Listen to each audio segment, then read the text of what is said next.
Okay, so this one. Oh my god, look at I.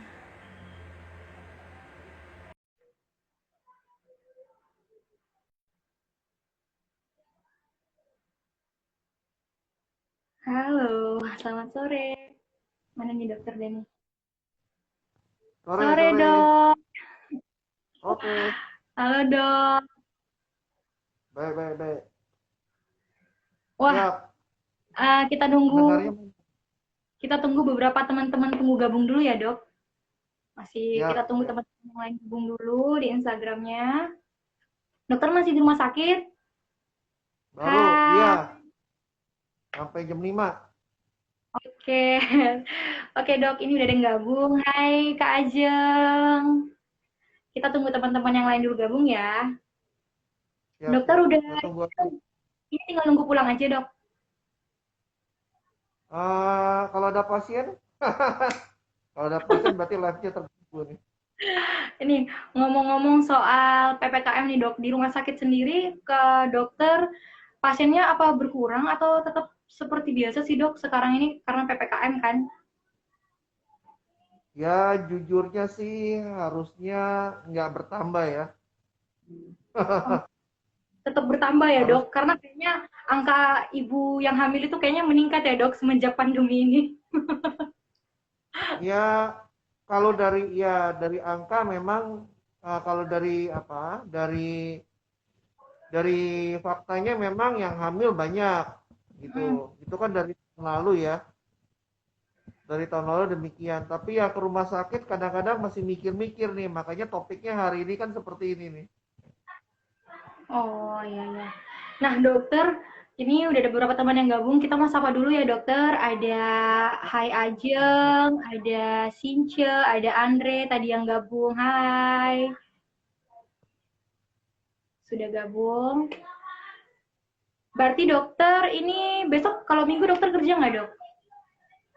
Saya praktek minggu jam 11 Oke. sampai jam 17. Nah, kayaknya udah mulai beberapa nih, ada yang gabung lagi. Hai Dewi Wiguna, thank you. Oke, kita langsung aja kali ya dok, karena udah jam 4.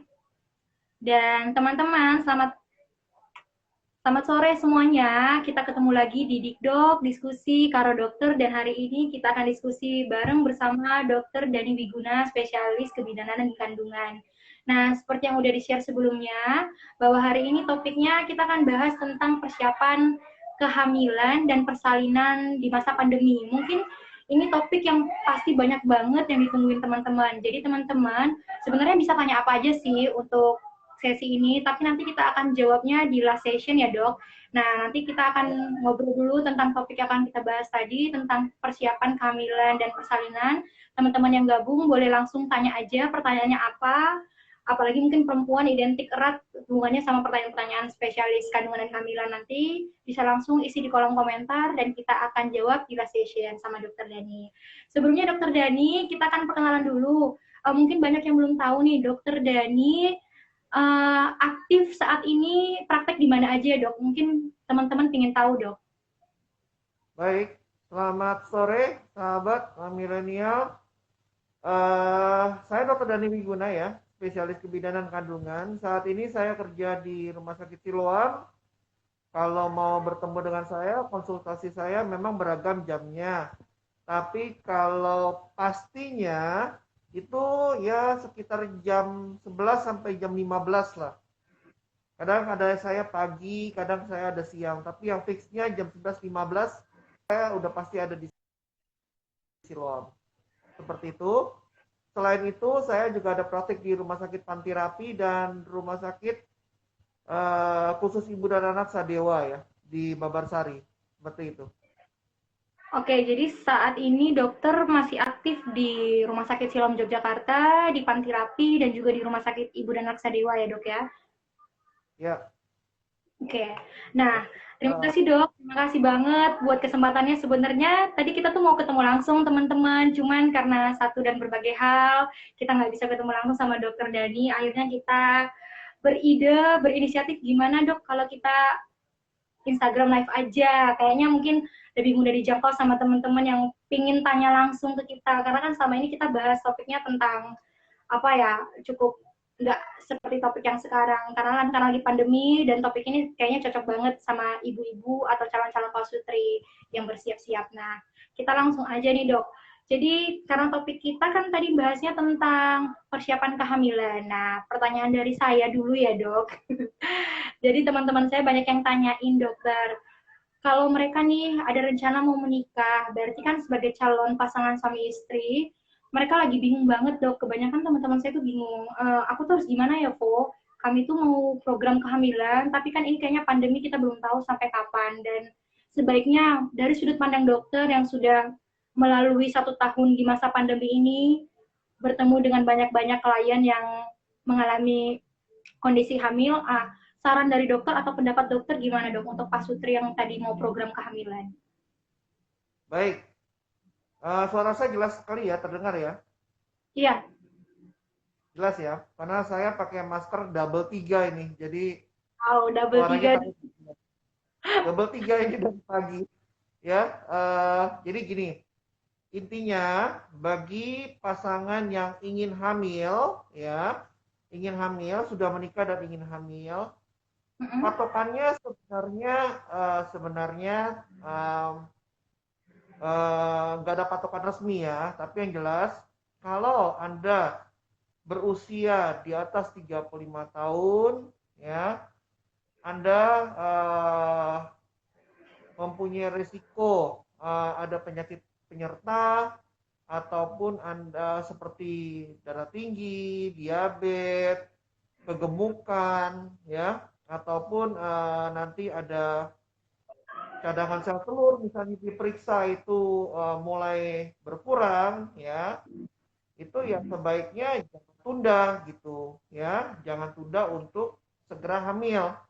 Kenapa? Karena ini dikaitkan dengan vaksinasi juga gitu, ya. Jadi kalau misalnya Anda seperti itu, ya, Anda punya cadangan punya resiko, ya, punya resiko seperti yang tadi saya sebutkan. Ya, kalau mau vaksin, vaksin saja dulu. Vaksin pertama 1 bulan, vaksin kedua 1 bulan lagi tunda, baru langsung program hamil. Jadi ya tunggu 2 bulan lah untuk seperti itu, baru ada langsung program hamil ya.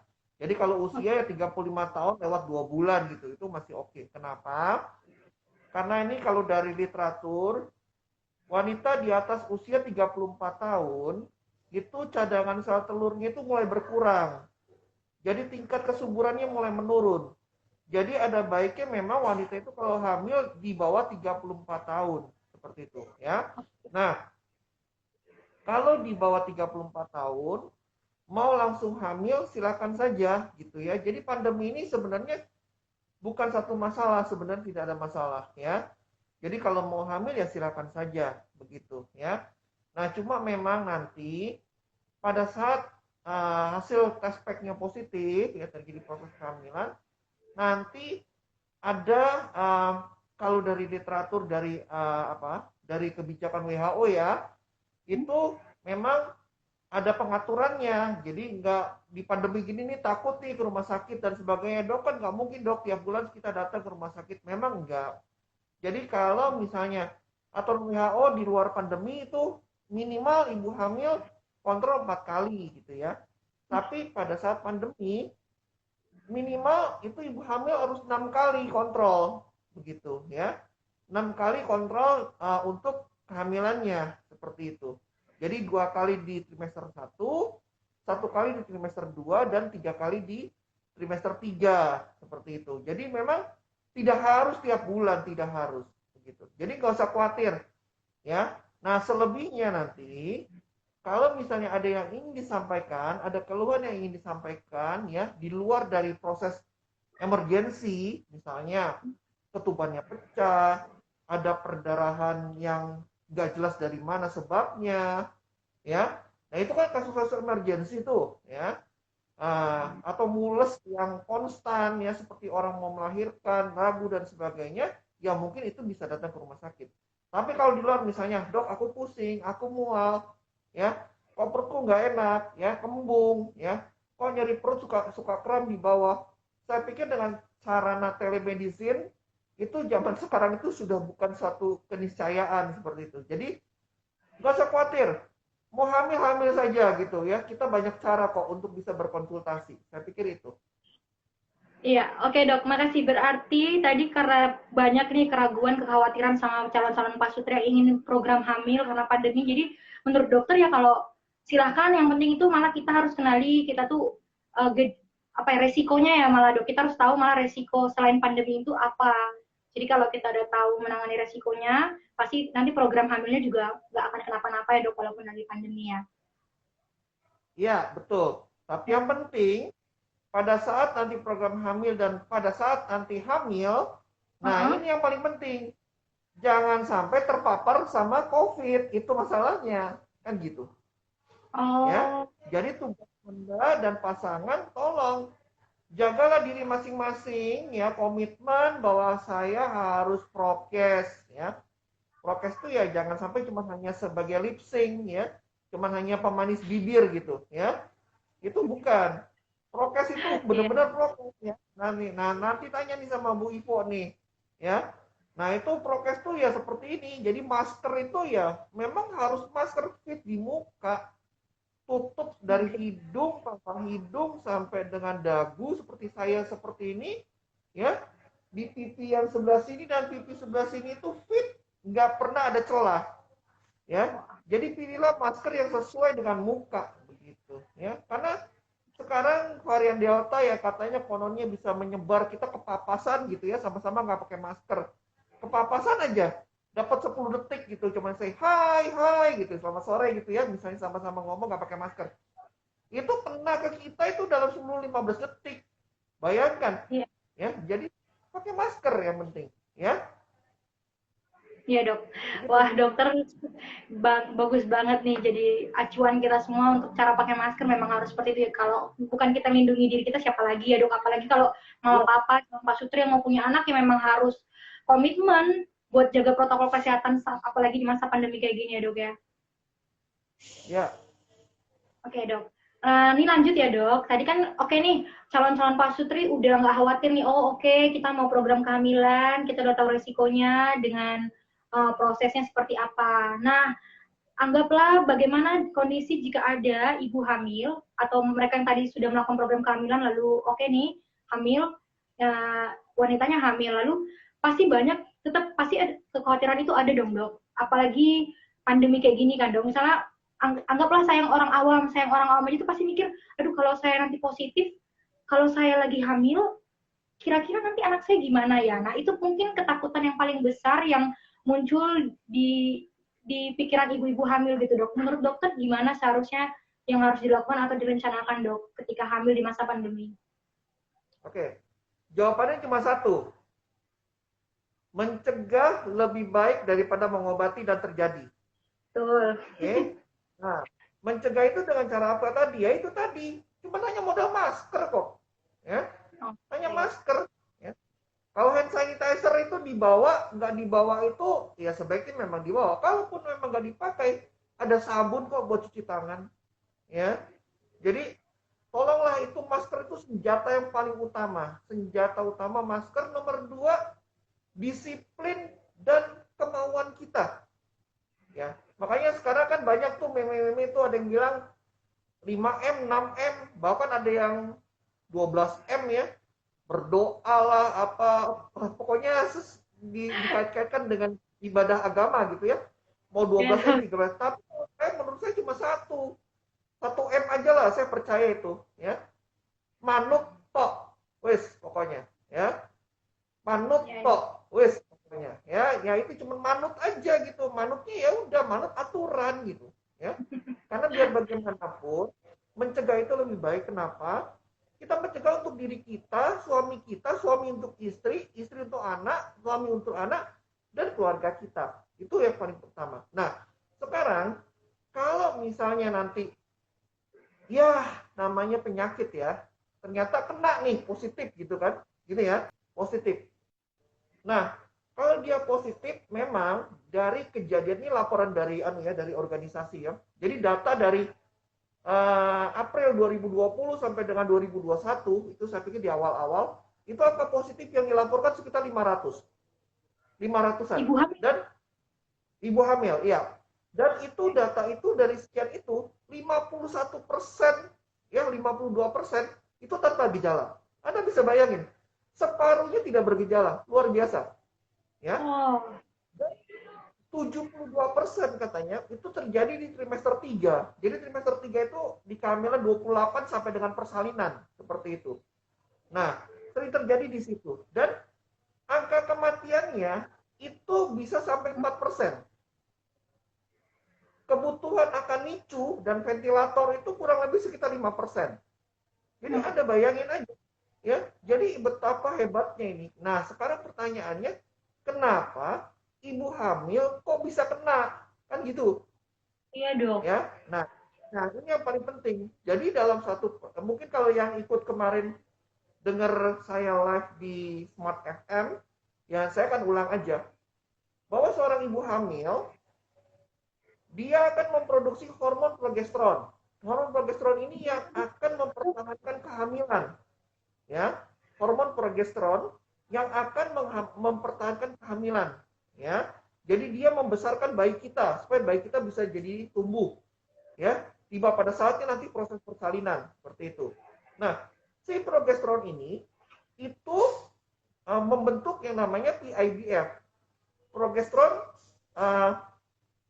inhibiting binding factor. Jadi dia PIBF inilah nanti yang bertanggung jawab. Jadi PIBF ini dia akan menekan sistem imun kita, akan menekan sel T. Nah, sel T ini nanti tidak akan membentuk sel B.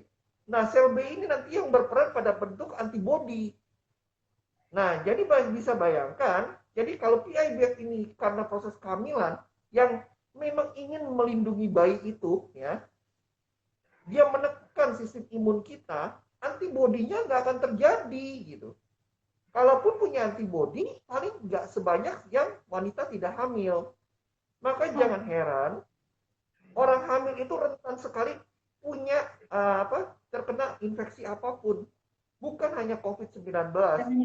Iya, Dok. Iya. Itu Pilek, TBC, ya, cacar air, campak, hepatitis, malaria, wah banyak deh pokoknya kalau disebutkan. Makanya jangan heran, begitu. Nah, sekarang intinya, ini kan proses alami di dalam tubuh manusia, dalam tubuh ibunya yang hamil.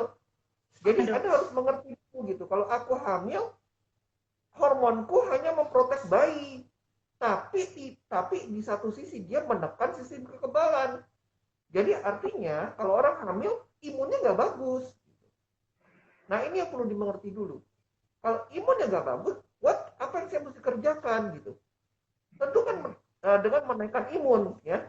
Nah menaikkan imun dengan cara apa? Nomor 1 ya mencegah. Nomor 2 menaikkan imun ya konsumsi banyak makan protein, ya kan? Berjemur, ya berjemur di bawah matahari jam 10 pagi, biasanya 10 sampai 15 menit. Konsumsi minum air yang banyak, minimal 2 liter. Nggak boleh dehidrasi. Seperti gitu. Ya, konsumsi vitamin yang diberikan oleh dokternya. Hidup sehat. Ya, hati gembira. Tingkatkan hormon-hormon yang membangkitkan suatu immunity. Ya, seperti kayak di Instagram saya tuh ada tuh, ya, ada hormon serotonin, dopamin, oksitosin, ya, endorfin. Nanti cara-caranya bisa dengan Anda berkebun, Anda nanti ketawa, ya mungkin ketawa sendiri dan sebagainya, itu sudah menghibur diri seperti itu, ya. Jadi ini yang harus disampaikan. Jadi nggak usah takut, ya, nggak usah takut terpapar. Yang penting itu tadi saya bilang, kita harus komit dengan satu hal. Selamatkan diri saya, selamatkan keluarga saya. Selesai, nggak ada lagi. Termasuk suaminya loh ya. Iya, Dok. Gitu. Oke, dokter. Berarti cukup jelas ya. Tadi yang dokter sampaikan tadi itu juga menambah pengetahuan saya kalau ternyata memang ketika seorang wanita hamil, memang imunnya bakal tidak sebagus imun sebelum dia hamil gitu ya, karena ada tadi beberapa faktor yang sudah dokter jelaskan. Nah, itu kenapa perempuan hamil lebih sering terinfeksi, baik itu virus COVID atau virus lainnya. Jadi harusnya ibu-ibu hamil atau bumil-bumil semua yang mungkin sekarang lagi nonton, gak usah takut, karena sekalipun COVID nggak ada nih sekarang, itu juga bakal beresiko sama kehamilan. Jadi yang harus diketahui adalah saat hamil, ibu-ibu semua harus tetap menjaga imunnya dengan cara minum vitamin atau berjemur, pokoknya melakukan hal apapun supaya melindungi dirinya sendiri. Gitu ya, Dok ya. Ya. Dan sampai saat ini dari literatur memang ada yang disebutkan kalau bisa kena COVID gitu ya, bisa lahir prematur, bisa berat bayinya nanti pertumbuhannya tidak baik, ya, atau nanti bahkan sampai kematian neonatus. Jadi misalnya setelah lahir berapa hari kemudian meninggal gitu. Itu yang diprediksikan seperti itu gitu. Nah, tetapi memang dari literasi sampai saat ini kok saya belum dengar yang melaporkan banyak kejadian seperti itu. Jadi walaupun Anda membaca ada risikonya, fine aja, jalanin aja gitu, ya. Jalanin, yakinkan diri Anda harus tidak kena, harus tidak terpapar, begitu. Ya, Oke, Dok. memang bayang-bayang ketakutan itu pasti ada, tapi ya nggak usah sampai berlebihan lah seperti itu. Oke, oke, mungkin yang paling penting malah positif thinkingnya ya, Dok ya, saat hamil ya, Dok. Lebih berisiko kalau nggak positif thinking saat kayak gini sekarang. Nah, dokter, oke, tuh saya beberapa baca nih dok, katanya ketika pandemi ini, saya sempat review-review juga, ibu hamil yang misalnya harusnya nih check up ke dokter kalau sebelum pandemi bisa berapa kali ketemu dokter, tapi sejak pandemi jadinya hanya saat-saat penting saja. Nah itu benar nggak sih dok? Atau misalnya kalaupun benar itu yang saat-saat penting itu tuh kapan aja dok? Ketika ibu hamil, apalagi buat ibu-ibu hamil yang baru kehamilan pertamanya mungkin banyak nggak tahu kapan ya saat saya harus kontrol ke dokter di saat pandemi kayak gini. Oke, kalau kebijakan yang terakhir dari WHO ya, dari WHO, Badan Kesehatan Dunia, mereka cuma bilang 6 kali. Jadi kalau kontrol hamil yang di luar masa pandemi itu 4 kali. Tapi di masa pandemi ini katanya cuma 6 kali. Nah, waktunya kapan? 2 kali pada trimester awal, ya, trimester 1 sampai dengan kehamilan 12 minggu itu 2 kali. Nah, tujuannya apa? Untuk memastikan bahwa sudah hamil. Itu dulu ya, pertama. Nanti kunjungan berikut, memastikan bahwa detak jantungnya ada. Gitu dong, ya. Nah, itu biasanya di kehamilan 8 minggu. Biasanya detak jantung itu kalau USG transvaginal 6 minggu sudah kelihatan. Begitu. Ya, tapi kalau mungkin kalau USG-nya nggak mau transvaginal, misalnya abdomen lewat perut ya, misalnya segitu, ya 7-8 minggu lah kelihatan. Seperti itu. Nah, nanti datang berikutnya lagi di trimester kedua. Begitu, di trimester kedua kita ingin melihat ada nggak sih gangguan pertumbuhan. Begitu, atau ada kelainan cacat misalnya, ya di kehamilan trimester kedua itu biasanya di atas 12 minggu sampai dengan 28 minggu. Kita akan lihat ada nggak kecacatan misalnya dari umur kehamilan 18 sampai 22 minggu. Ada cacat jantung, mungkin bibir sumbing, ya, atau mungkin ada kecacatan di tulang belakang, seperti itu akan kelihatan seperti itu, ya. Nah, yang 3 kali sisanya itu ada di trimester ketiga. Trimester ketiga itu biasanya 28 minggu sampai dengan 42 kan, tapi kalau HPL kurang lebih 40, anggaplah 28 sampai 40 minggu sampai persalinan. Nah, kita akan melihat apa? Mungkin pertama melihat plasentanya, dudukan plasentanya di mana, ya. Yang kedua monitor berat badan bayinya, monitor keluhan ibunya, ada nggak tanda-tanda kakinya bengkak, tensinya dan sebagainya. Karena preeklamsi sudah mulai nanti di 28 minggu, begitu. Nanti kita periksakan gulanya, diabetesnya, ada nggak nanti diabetesnya, seperti itu. Nah, terus sampai nanti persalinan seperti itu. Jadi kira-kira begitu Bu Ivo. Oke, berarti memang saat-saat tertentu aja ya Pak, emang benar jumlahnya dikurangin ya dok ya. Sebelum pandemi itu mungkin bisa kontrol kapan aja, tapi sejak pandemi memang ada peraturan langsung ya dok ya, yang harus kita patuhi gitu.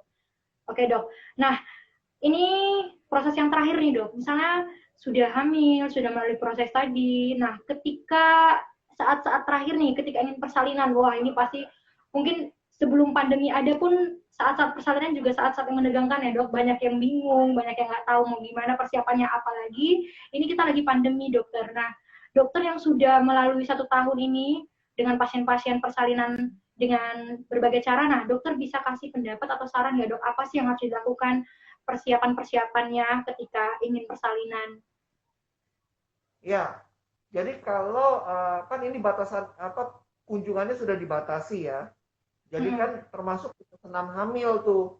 Senam hamil juga kan dibatasi dong otomatis ya, seperti itu. Jadi saya pikir senam hamil itu oke, bisa membantu suatu proses persalinan ya. Katanya bisa memperlancar proses persalinan dan sebagainya.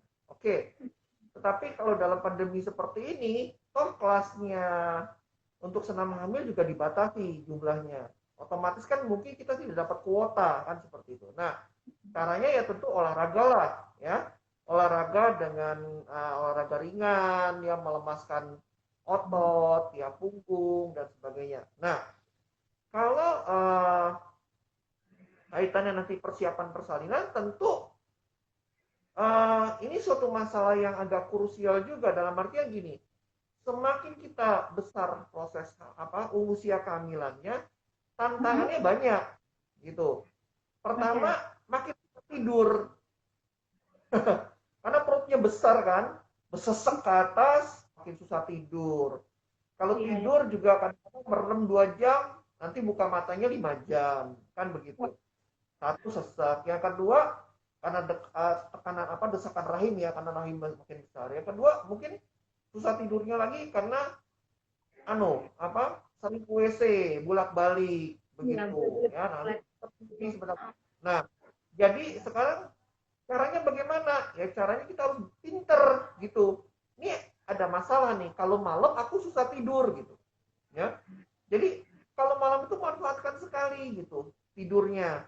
Nah, nanti di siang hari kita aktivitasnya itu yang bisa menunjang, jangan sampai nanti malam itu kita juga susah tidur gitu. Ya. Di samping itu kita harus konsumsi protein. Dan yang penting ya, kalau memang sudah waktunya, sudah bulannya ya, sudah masuk aterem cukup bulan, yang penting adalah konsultasi bagaimana atau melalui telemedicine bagaimana caranya mengenal tanda-tanda persalinan gitu ya. Jadi harus tahu cara-caranya seperti apa. Jadi nanti biasanya kalau saya sih pribadi, kalau misalnya nih pasien sudah 37 minggu gitu ya, biasanya saya akan periksa lab. Ya, saya akan periksa lab. Saya pribadi saya akan periksa lab, saya akan lihat gitu. Ini dari hasil labnya kita ada yang namanya early warning system ya, EWS. Jadi kita ada scoringnya. Kira-kira nanti scoringnya berapa nih? Apakah nanti ibunya kecenderungannya nanti mengarah, ada gejala dan tidak gitu, seperti itu. Nanti setelah itu nanti kontrol berikutnya lagi kita akan periksa misalnya di rapid kah atau apa untuk melihat. Karena jujur ya, selama ini ibu hamil tuh karena yang tadi angkanya 52% itu dia tidak bergejala, datang ke kita ya fine-fine saja gitu ya. Ini saya baru dapat WA nih ya. Sebulan yang lalu datang sama saya, hari ini positif. Wow.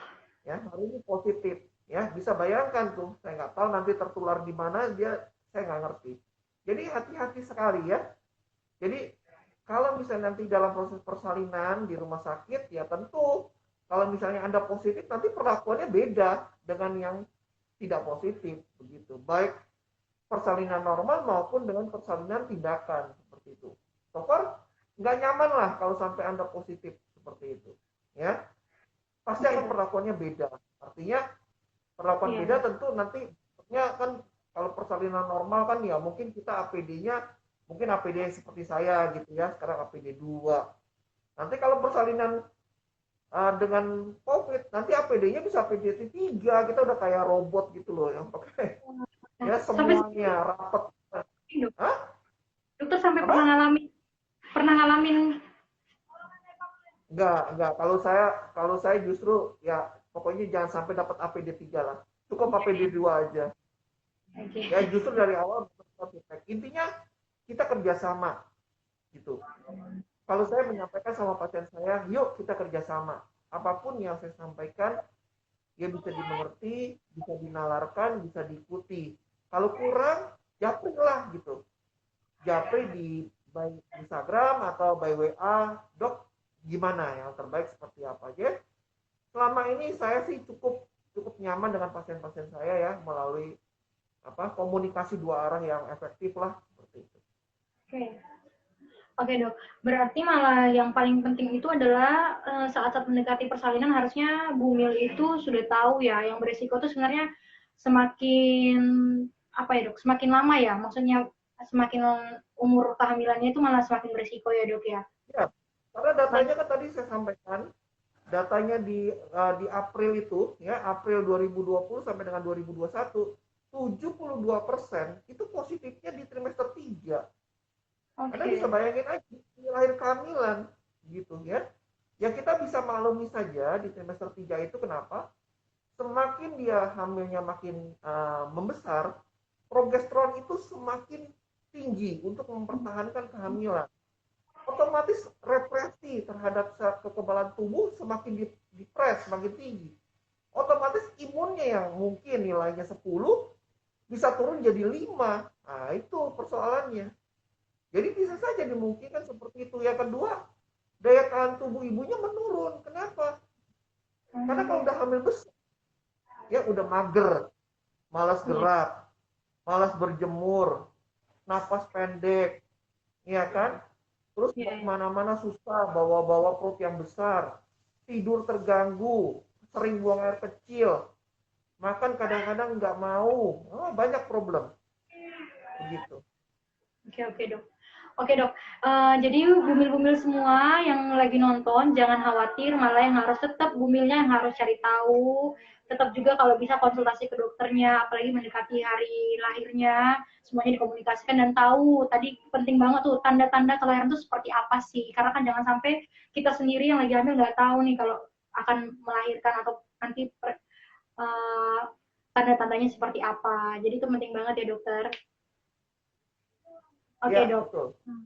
Tadi kan kita udah bahas nih dok, dari mulai pasutri, nggak usah ragu kalau pengen hamil atau program hamil dari yang lagi hamil, nggak usah ragu juga karena nanti ada penyelesaiannya, ada yang harus dicari tahu. Nah, sampai pada proses persalinan kita udah bahas. Nah, sekarang dokter kita akan jawab pertanyaan-pertanyaan yang udah masuk ke live Instagram kita. Dari mana dulu ya? Saya scroll dulu ya dok. Wah, banyak nih yang tanya nih kayaknya. Banyak dok. Oke, ini aduh mana ini? Aduh mana ya? Mana ya?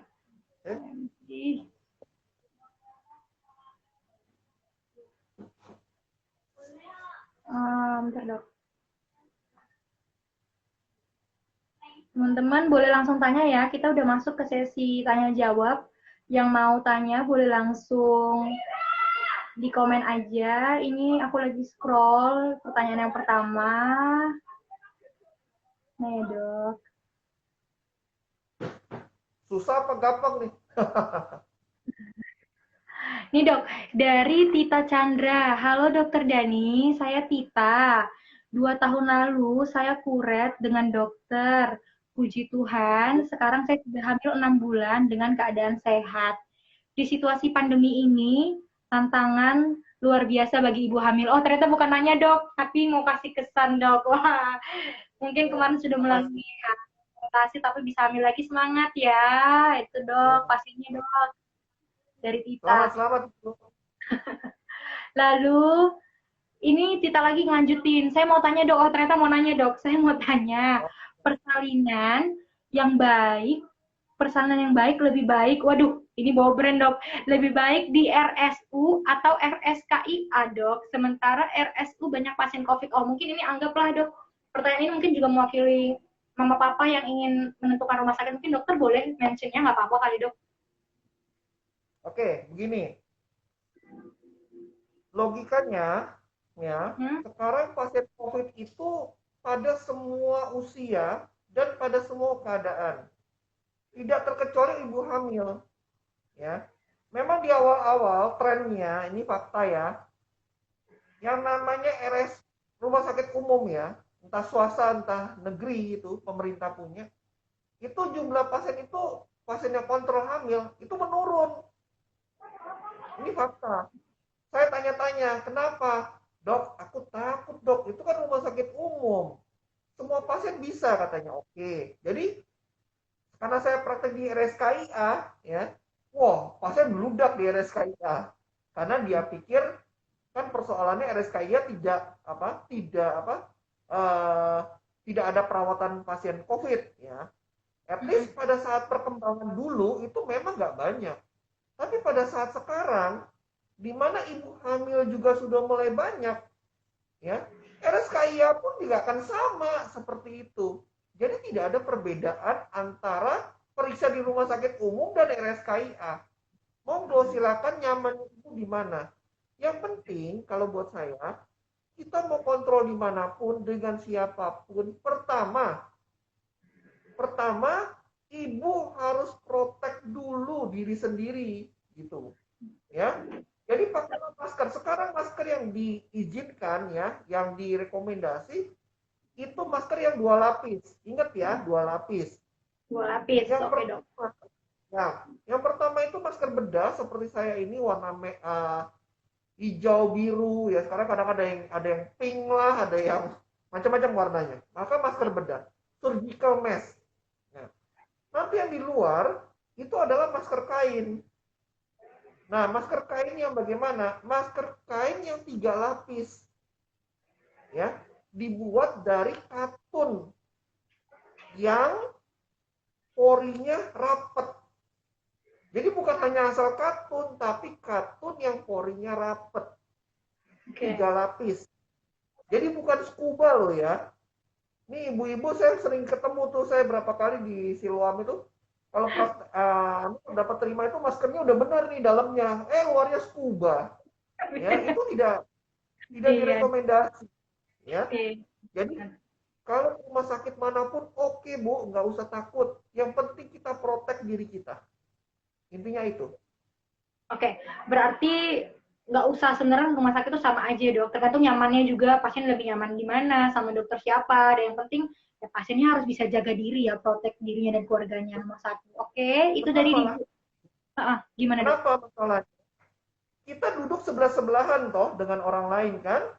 Oh, Memang ibu tahu sebelahnya itu aman atau enggak? Dia nah, OTG apa enggak? Nah, itu masalahnya. Jadi iya dok. nggak ada ya. Jadi sekarang nggak ada ceritanya seperti itu. Ceritanya adalah bagaimana kita memprotek diri kita. Itu saja. Urusan nanti Iya. di sebelah OTG atau urusan nanti di sebelah dia positif, udah jangan diurusin. Yang penting diri kita protek dulu. Oke dokter. Oke, itu dari dokter Dani ya, Ibu Tita Chandra. Semoga menjawab pertanyaannya yang sudah mau persiapan melahirkan. Tadi itu ada lagi pertanyaannya mana ya? Bentar, dok. Tadi itu ada di awal. Bentar, aduh, kayaknya hilang kok ya dok. Tadi itu ada Kebanyakan pertanyaan chat. dok. Udah baca, iya tadi kita lupa ini, catetin dulu. Pertanyaan tadi tuh saya baca, tapi saya lupa dari siapa username-nya. Pertanyaan tuh lagi hamil ibunya, tapi positif dokter. Nah itu apa ya dok yang harus dilakukan? Ya, jadi kalau hamil positif, ya, dia gejalanya ringan, ya, gejala ringan cuma hanya demam, tidak tinggi, batuk minimal, ya, tidak terlalu sesak, ya.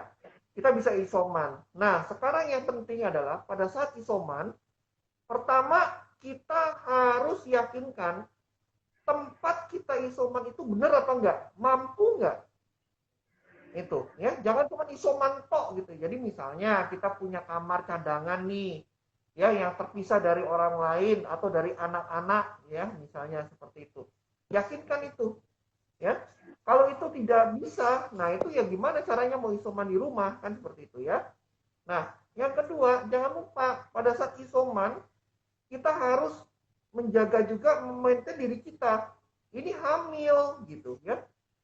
Di bayinya butuh kalori, ibunya butuh kalori. Jadi makanlah makanan yang bergizi tinggi, ya, terutama tinggi protein, tinggi kalori, ya, minum yang banyak supaya jangan dehidrasi, ya, konsumsi obat-obatan vitamin dan obat-obatan yang diberikan untuk isoman seperti itu, ya. Jadi dan dukungan dari keluarga gitu ya, dukungan. Bukan artinya nanti dukungan ya kalau misalnya mau komitmen dengan suami seperti itu ya oke, gitu ya, nanti yang suami bantu. Tapi ya suaminya juga apa ya, eh, lihat situasi juga ya, dalam artian ya suaminya juga pinter-pinter gitu, karena kan dia mau bersama dengan ibunya yang positif gitu ya.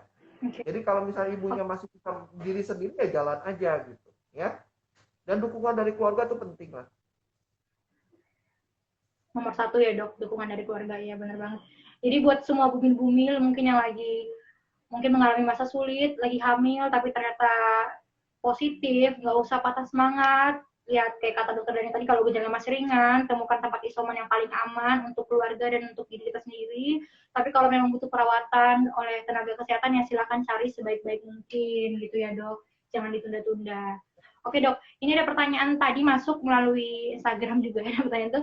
Jadi 12 Juli kemarin kan tes pack, terus positif, terus ketemu dokter. Nah, ini kan ibu hamil pertama ya dok, kehamilan pertama. Pertanyaannya itu kapan ya dia kontrol ke dokter lagi? Nah, kayak gitu-gitu dok, kan orang awam nggak tahu dokter kapan dok.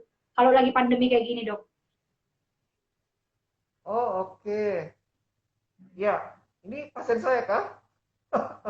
Bukan, bukan teman saya dok. Aduh, oh GR. Sorry, sorry, sorry. Jadi gini, kalau 12 Juni positif ya. 12 Juli, enggak 12 Juli tes packnya positif, terus ke dokter Oh, hasilnya positif. Nah, dia tanya, "Fu, aku kontrol ke dokter lagi kapan ya?" oke, siap. Jadi kalau mau kontrol lagi, paling tidak sekitar 6 mingguan lah. 4 sampai 6 minggu yang akan datang. Untuk Oh, 4 memastikan sampai. bahwa ini hamil. Begitu ya. Karena kalau tes pack positif bukan berarti Anda hamil juga, belum tentu. Oh, Nah, kehamilan diyakini dengan pemeriksaan USG. Seperti itu. oke. Okay. Nah, Ya, USG sekitar itu 4 kapan dok? minggu lagi. Aku tuh lupa dia udah hamil 4 Hmm? minggu dok. Jadi ketika ketemu dokter, dokter udah bilang Ani hamil 4 minggu. Nah, setelah dokter udah statement seperti itu, dia kalau mau USG tuh dari statement dokter itu kapan lagi ya dok? Ya, kalau 4 minggu nanti 4 minggu lagi boleh. Oh, 4 minggu ya Nanti dok paling 8 cepat. minggu, 8 minggu lagi nanti kita pastikan nih janinnya ada apa enggak. Oh, oke okay, dokter, oke. Okay. Oke, okay, kita mau sapa-sapa dulu. Ini ada yang nyapa dokter dari John Saleh Styles. Halo dokter, sore dok. Tuh disapa dok. Oke, oke. Oke, sore. Nah, dokter, ini kan kita udah hampir di penghujung nih, ya, di penghujung diskusi kita hari ini. Kita mau say hello dulu. Mungkin ada pasien-pasien dokter yang gabung. Ada Aristi Ari, ada Clarissa, ada siapa lagi nih? Ada Arisel Pasari, ada Ajun. Ada yang dokter kenal nggak?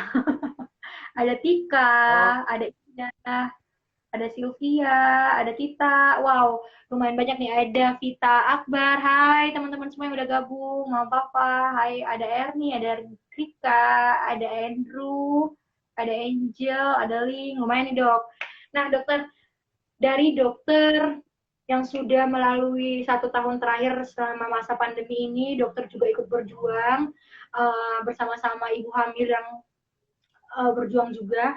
Dokter mau menyampaikan apa nih dok buat semua wanita-wanita yang mungkin lagi persiapan hamil atau yang lagi hamil atau bahkan sekarang lagi persiapan mau persalinan. Dokter mau nyampaikan apa nih dok? Silahkan dok. ya, mungkin uh, intinya kita apapun itu, entah apapun wabahnya, entah apapun keadaannya, entah apapun itu peristiwa apapun, yang penting adalah diri kita sendiri. Oke, okay? How to manage myself ya, ourselves ya, bagaimana kita maintain diri kita sendiri ya. Jadi maintain diri kita sendiri dengan cara apa? Pertama, kita harus mengetahui masalahnya ya. Yang kedua, bagaimana kita mengetahui cara jalan keluarnya seperti apa. Nah, kalau itu sudah tahu, berarti kita harus punya ide maupun keyakinan. Kalau ada ide dan ada keyakinan, tentu harus dibarengi dengan kemauan. Kemauan itu nanti bisa karena usaha atau kemauan karena memang kita disiplin diri kita. Itu yang paling penting.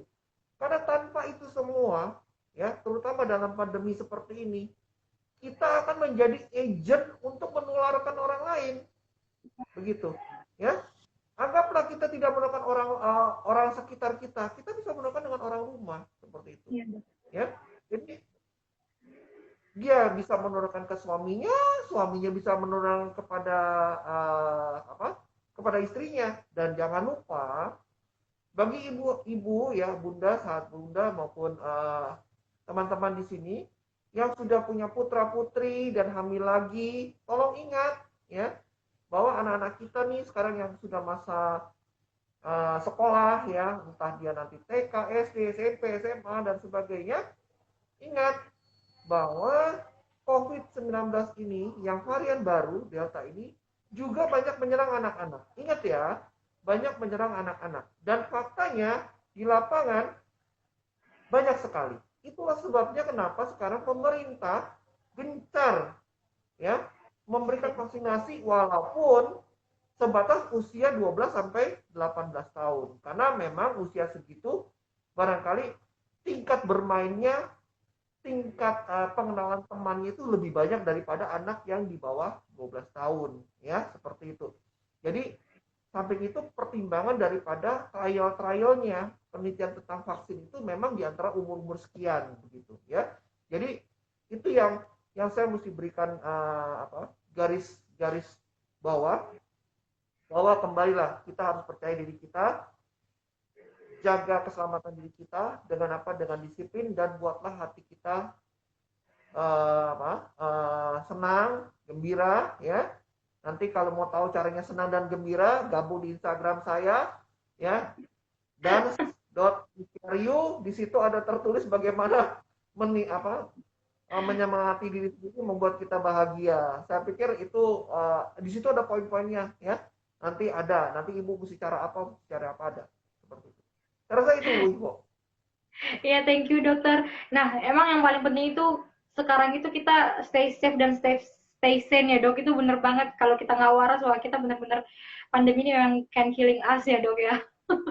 Ya, Dan dokter, kalau nih teman-teman atau ibu-ibu hamil semua yang mau konsul ke dokter, kira-kira bisa menghubungi dokter atau kalau mau konsultasi ke rumah sakit, tadi ada di rumah sakit mana aja dokter? Mungkin dokter bisa ulangi lagi buat yang tadi belum dengar. oke. Ya, terima kasih. Jadi saya kalau jam praktek itu biasanya yang paling ya, kalau di Rumah Sakit Sadewa itu Senin, Rabu itu jam 16 sampai jam 17. Rumah Sakit Sadewa ya, Senin, Rabu jam 16 17. Jam 11 sampai jam 17. Minggunya hari Minggunya jam 10 sampai jam 11. Oke, minggunya Oke. pagi 10 sampai 11. Oke, dok. Kalau kalau di Siloam itu everyday, tiap hari Full ya, tiap time. hari. Full time Oke. ya, dari Senin sampai Minggu ya. Wow. Nah, berarti 74 ya, 7 hari 24 jam kerja.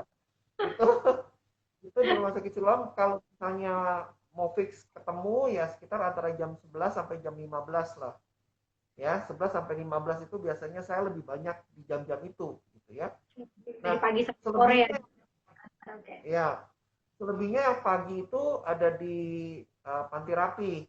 Panti Rapi ya tiap hari Selasa dan Jumat itu kira-kira jam 8 sampai 9.30 Oke, ya. Selasa dan Jumat Lalu dari jam 8 sampai ah, 10. siangnya Senin, Kamis, Sabtu. Senin, Kamis, Sabtu itu kira-kira sekitar jam 13 sampai Wah, jam 14. oke. Oke. Seperti itu. Nah, jadi buat mama papa, buat siapapun yang mau konsultasi ke dokter Dani, mungkin ada yang belum saya tanyakan pertanyaannya bisa langsung atau bisa langsung ke Instagramnya dokter Dani. Di mana dokter? Di @apa? Dans DANS Oke. Nikerio. Oke. Nikerio. Oke, nanti Oke. saya japri nomor saya, silakan kalau misalnya mau. Nanti silakan japri di nomor HP-ku, boleh ya. Nah, ini sudah Iya. saya sampaikan ya. Nanti kalau mau Insta ya paling nanti di mana pakai app ya katanya ya. Apa dok? Ini agak pakai app ya. Pakai F. Iya, biasa. Gitu Iya. kan? Oke, oke, dokter udah tulis langsung tuh, ada WA-nya. Jadi Bu bisa langsung japri ke dokter, mungkin bisa konsultasi langsung, apalagi sekarang memang sulit untuk ketemu langsung, atau bisa langsung tanya-tanya nih dokternya kece banget di Instagram, aktif tiap hari dengan lelucon-leluconnya. Dok, Ya. aja dokter, kayak sebenarnya masih banyak banget yang mau aku tanyain dan juga mungkin teman-teman semua mau tanyain, cuman karena kita emang durasinya sampai jam 5 aja, kita akan ketemu lagi di diskusi karena dokter di lain kesempatan, ketemu sama dokter Dani Ya. juga, jadi tunggu informasinya lebih lanjut. Dan buat teman-teman semua, ibu hamil yang di luar sana, wanita-wanita di luar sana, semangat terus ya dok. Semangat, semangat, semangat. Dokter jaga Ya, kesehatan. Oke, terima kasih jaga dokter. kesehatan. Buat semuanya, Terima terima kasih. kasih. Kasih salam sehat ya. Amin, amin. Thank you. Saya keluar ya. Kita boleh foto dulu dok. Oke, oh siap, siap, siap. Oke, satu, dua. Siap ya, oke. Oke. Udah ada screenshot? Belum dong? Oke, udah. Ya, siap. Gitu ya. Oke, thank you Ya. dokter. Thank you ya, Bu Iko. Terima kasih Ibu. Semua selamat sore ya. Sore.